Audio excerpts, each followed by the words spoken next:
Hello again, what's up? Back again recording from my little inadequate laptop webcam to post another game review. I was up snowboarding on the mountain all day again today. Had a lot of fun. Pushed my body to its limit. Learned how to do 360s just a week ago, so that's been really fun. I was pretty proud of that. But the point of this video is to review this game, Disgaea, Hour of Darkness for PS2. Because I just beat this game last night, and I immediately wanted to throw up a review for it because I really enjoyed it, and I just wanted to reflect on it and put my thoughts out into the world about it right away as soon as I could. So I'll start things off as I typically do with story and characters. Story and characters of Disgaea were really great, I felt. To give a little background to what it's about, the main character of the game is Laharl, who is a demon prince, and basically you kind of just spend the game trying to take over the netherworld, which is where all the demons live. Because, you know, you're the demon prince, Laharl is, and, you know, he kind of has rights to that. You know, kind of be king and whatnot. But there's also, like, Celestia, which is sort of like heaven, where angels are, and there's a human world in this game as well. And you see angels, humans, and demons being in the netherworld throughout the game. And it's just this kind of, fantastical melee with those groups from those places that you see happening throughout the game. And the characters are overall really good in this game. And very zany, I'll say, too. If you didn't know, Disgaea is a very tongue-in-cheek, comedic type of game. Very zany, very just off-the-wall and nuts. It never really takes itself very seriously. Although, there are a few moments where things get a little dramatic, maybe, or a little dark. And to the game's credit, like, those moments are pretty legitimately impactful. Like, the comedy is hilarious when it's being funny, which is most of the time, but there's a few moments that are a little more serious, and it worked well. It worked well in the game.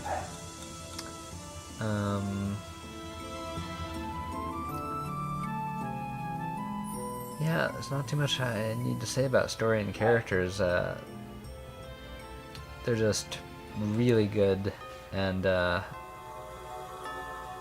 also I'll say this is a teen-rated game, and you'll have some moments where you'll definitely see some adult humor coming through, and it's nothing like overt or offensive in any obvious way, but in that way JRPGs often do. It's kind of this thing where it's a subtle hinting at certain, I don't know, naughty things that you just kind of have to see to believe. Because there was one or two moments in this game where I kind of had my jaw dropped open, not able to believe what I just read in the text, because yeah, it was pretty pretty scandalous in a couple moments, and I loved it for that.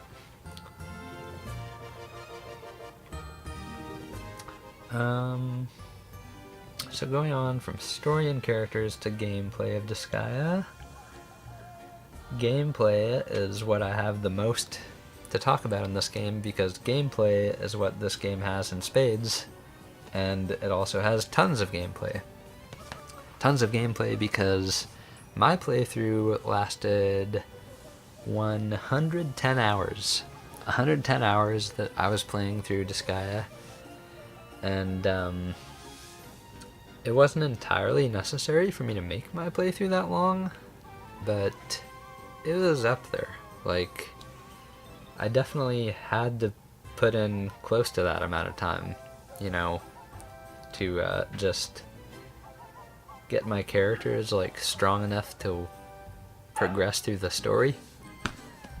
So yeah, that's one little thing I'll say about gameplay right away. You should expect to have to grind in this game a bit. You should expect to have to do a bit of level grinding. But yeah, it's a strategy RPG. You see on the back here, strategy RPG is about to get a serious kick in the ass. So nice little catchphrase there. Strategy RPG, grid-based gameplay. So you basically have 10 characters you can take into battle max with you, and you have these gigantic grids, battlefields with varying terrain, elevation changes over the field, obstacles, a few little field effects that I won't get into discussing too much because it's kind of complicated, kind of too in-depth to get into in a review, honestly. So you'll take up to 10 characters of your choosing, pretty much, with you. You can use any characters you want, and you go through the battles on these fields, and that's how the story is progressed. Like, there'll be a cutscene usually before and or after these battles, but most of the time, most of the gameplay is just you're doing battles on these grid-based fields, and they take quite a bit of time, some of them. It varies a lot, of course, battle to battle, and that's where most of the fun is in this game, too. And I have to say, throughout the entire game, the thing that struck me the most is it felt so comfortable. Like, the gameplay in these strategy RPG battles felt just perfectly comfortable. Like, I could just slip right into it. There was a minimal learning period, and as soon as I kind of got the hang of how everything worked, it was just so easy and seamless to go through battles and progress through battles, issuing my commands to my characters and, you know, setting up attacks and movement on the field and all that stuff. It was just, the battle interface is masterfully done, I would say, in Disgaea. You know, just lots of little convenient things like having the color, you know, having the grids on the map appear a certain color to show where your character can move and the range of movement, and also another set of colors or another color to show like attack ranges, so like you can see where an attack is going to hit, how far your character can attack with a special ability or a magic spell. So yeah, the gameplay, I don't have anything to say bad about it because it's pretty much perfect for a strategy RPG in my opinion. You can expect pretty good rise in difficulty throughout the game, as I mentioned with the grinding. I kind of had to go back and replay a few battles just to grind a bit every now and then, because you know, otherwise I would like get hung up and not be able to progress, and that would be lame, but a little bit of grinding always took care of it. And hang on a minute, my mic needs to be adjusted for a second.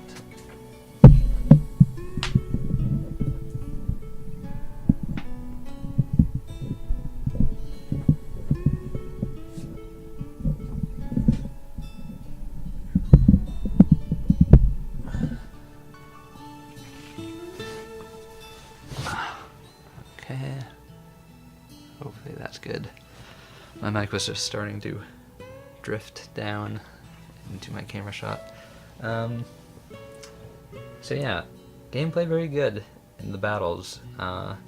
You can expect to see a lot of gigantic, flashy battle animations for the special abilities and moves your characters use.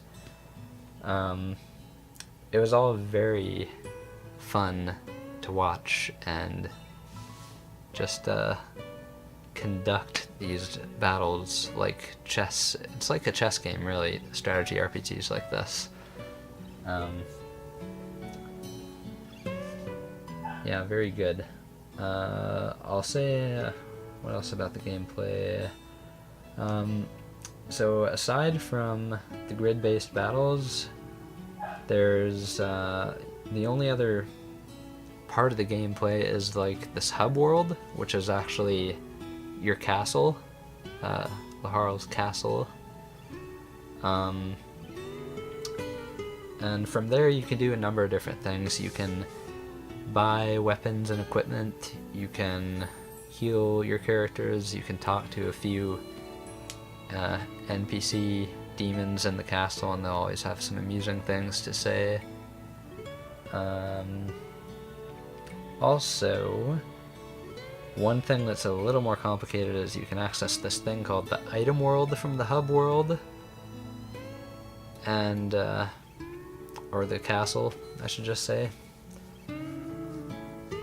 And the item world is this kind of weird to describe thing in this game where basically any item, any equipable item, it might be any item period, you can go into this place within that item called the item world, and what happens is it's this dungeon where all your characters can go with you to, and you can progress through this item world, and if you kill certain characters within it, specialists they're called, that item will have one of its stats amplified, so that when your character equips it outside of this item's world, you know, when you're back doing like the main story quest battle things, that item will, you know, give your character a bit more of a increase in whatever stats it increases. So like if it's a sword, you know, you can go into the item world and kill a few characters in it, and your attack stat will raise for that sword. Like the sword will become like a stronger weapon essentially. So you can basically level up your items through this item world thing, and I did it a few times early on in the game, but it got so time consuming. Like, you can spend way proportionally more time in the item world than you can like just going through the main battles and events of the game. It got so time consuming that around, I want to say like 50-60 hours in, I just said, screw it, I don't care that much anymore. I can go through the game's main quest and a storyline without leveling up my items, because it was kind of just got to a ridiculous point, because I mean, I can level up my characters and increase their stats, and you get new items constantly throughout the game that scale up in their stats as well. So it's not like if you ignore the item world, you're going to be just like missing out on all these equipable items like swords and armor that are, you know, super important to be able to progress throughout the game. It's really just like a bonus thing for people who are that obsessive about being dominant in this game that they need to level up their items as well as their characters. So that's kind of my 2 cents on the item world. Another thing you can do from the castle is access a senate of demons. You can basically propose a number of things to them that they have to pretty much approve of if you want to do that thing. And I'm talking about things varying from creating a new character to getting access at the shops in the castle to more expensive, higher level gear, to making your character be able to move further in battle or counterattack more. You can also try to extort the Demon Senate for money. Yeah, all these crazy things. And when you're doing this, each individual character that you have in the game can address the Senate to try to pass this stuff through. Anybody can. It doesn't matter if it's one of your main characters or a monster you created. Anybody can. And that's pretty amusing. But the way the Senate works basically is you'll go to this sort of building where all these demons are, and you'll have the option to bribe individual demons with items from your inventory.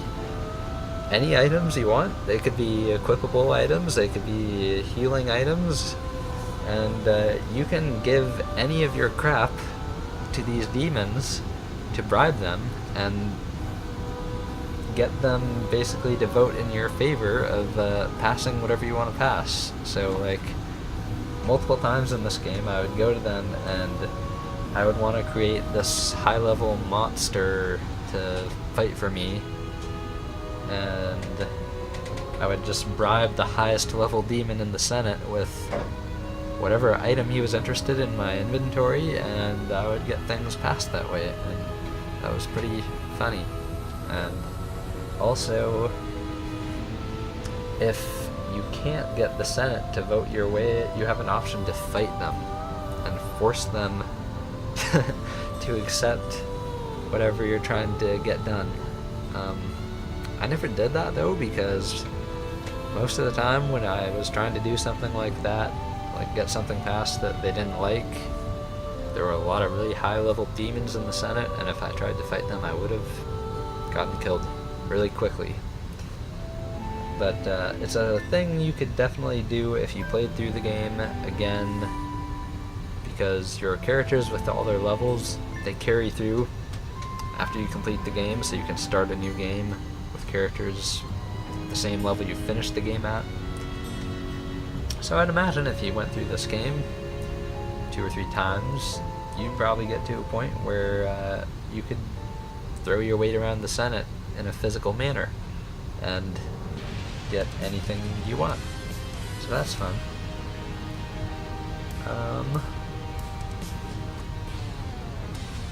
What else about gameplay?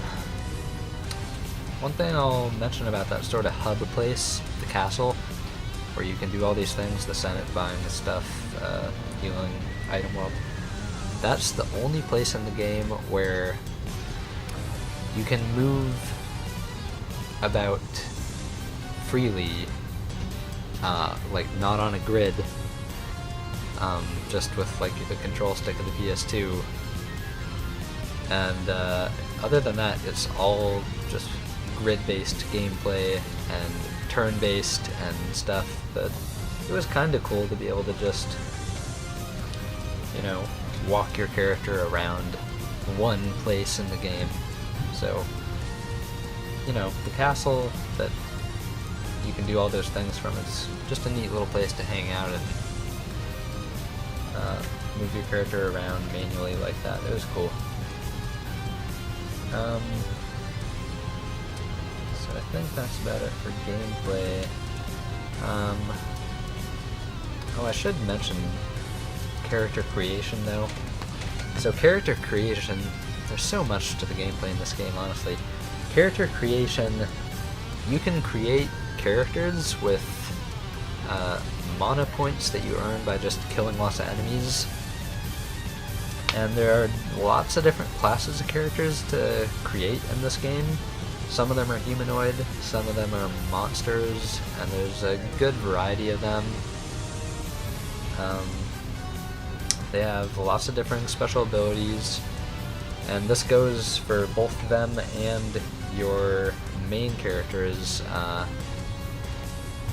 They have different, what's the word?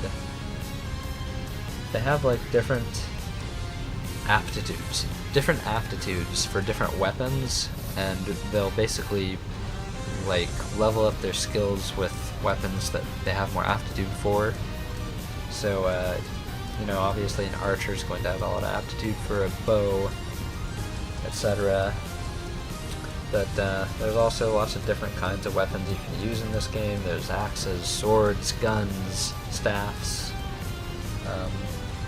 other stuff too, spears. But pretty much the characters you create, most of them have a specialized kind of aptitude for a weapon. Your main characters, Laharo and his couple of vassals, have a bit more versatility and ability to specialize in what you want. But it was just really cool being able to create lots of characters and just make my own sort of army of demons, and you know, use whatever monsters I want in the battles and make them really strong by grinding them up. And yeah, a couple of my favorites were a couple of zombies that I had on my team. And you can name these characters too. You have to name them. You name them as you create them, so I just had this army full of characters named for basically different anime characters and other video game characters just that I've seen over the years. It was a motley group of names. It was fun.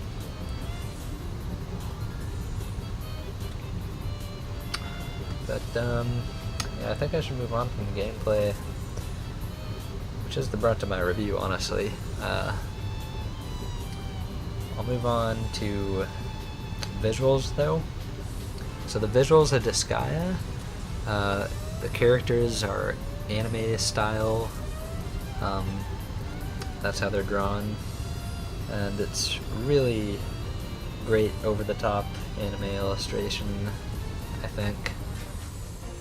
But another cool thing, and this kind of goes with the comedic nature of this game in general, is that different characters, they'll often have, like, the way they'll be drawn will emphasize to a ridiculous degree the kind of character that person is. So you see lots of exaggerated features and characters that are drawn like with a slightly different style to exaggerate, you know, whatever kind of character they are within the overall anime style of the game. So it was cool to see that kind of variety. But that's what you see like in dialogue icons. Those kind of anime illustrations of the characters. When you're in battle, though, it's all sprite-based, and if you're a fan of sprite-based games, look no further than Disgaea for some awesome visuals, because the sprites in this game are probably probably the best sprites I've ever seen in a sprite-based game of what I've played up to this point. Just extremely detailed. The sprites have expressions even, like, that change.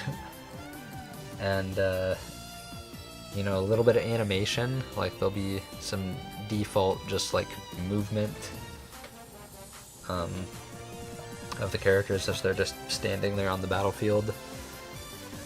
And yeah, also, as I mentioned earlier, the battle animations for the special moves characters use, those are just over the top awesome. Like, they're larger than life, flashy. It's like super special effects kind of stuff for a game like this. You know, you see the camera angles changing and zooming in, zooming out, and it's all very colorful and just energetic, vibrant. Yeah, the battles are very fun. The environments are the other part of the visuals I'll get to. The environments are pretty good. There's a good variety of the places in the Netherworld that you'll be exploring, and this is a lengthy game, so you'll definitely have a lot of different places you'll be visiting and seeing on your adventure. And yeah, lots of like kind of natural environments, snowy places, places with lava, you know, all the good stuff in fantasy JRPGs. But also like typical gothic kind of environments, like castle type places. The visuals are really cool overall. Nothing to complain about with them, honestly. Moving on to audio. So, Disgaea doesn't have a gigantic soundtrack. You end up hearing quite a few of the songs that play over again at certain points in battles especially. But it's a very good soundtrack. Like, I never got tired of hearing any of the songs in this game. And a few of them that appear or that play only in like special moments are even more special. Like, they save the good stuff for when it's something that's going to be played just once, you know, for that special moment. So there's definitely some standout tracks that you see throughout the story. And the quality of the music in this game, it's like, you know, it's like orchestral stuff that is typical for an RPG, but what makes it stand out is it has this kind of spooky, but at the same time a little bit silly feel to it, the music. So it's like something that makes you think of Halloween, totally. There'll just be little elements in the music, like these choirs in the background, and just little weird ghostly siren sounds amidst the orchestral strings and stuff, that it just lends an eclectic feel, an eclectic occult feel to Disgaea's overall atmosphere. And in combination with like the visuals, with all the like demons and, you know, the anime style of that, it just is perfect to me. Like, it appeals to me so much. It's pretty much everything that I like aesthetically. Like, I like anime, I like spooky gothic stuff, like that's up my alley, and I also very much enjoy silly, zany, insane stories, and Disgaea is very much that. It's very much all of those things I just said. So, Yeah, the music is perfect for what Disgaea is. And also, on the other side of audio, I have to mention the voice acting. The voice acting in Disgaea is incredibly good. Incredibly good. There's not a single voice actor I heard who I felt was like miscast or like overacting or underacting or just voicing the characters bad. Like every character in the game in their voice acting scenes just had a perfect performance. And it's kind of amazing because there's such a broad spectrum of voice acting in this game. Like, there's the silly, over-the-top, maniacal laughing type stuff, but also there are a few serious moments where characters either have to be a little emotional or a little serious and dangerous sounding, and they pull it off. They pull it off every time. So I can't praise the voice acting in Disgaea enough. Now, there wasn't voice acting in every single scene. Like, the only thing I can say is I wish there was more voice acting, because in some battles, in the cutscenes, there would be, just text you had to read. But for a surprisingly great number of the battles, there was voice acting. A lot of it. And it was always fantastic. So, respect to the game for that.